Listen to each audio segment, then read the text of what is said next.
উভতি চোৱা ধূলি অৰিবাতে ধূলি হৈ হৈ উৰিব জীৱনী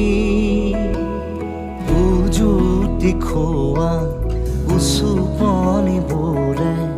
ছবি হৈ হৈ কবহি কাহিনী সময়ৰে সুতি সুততে সুহুৰি সুৰুঙাৰে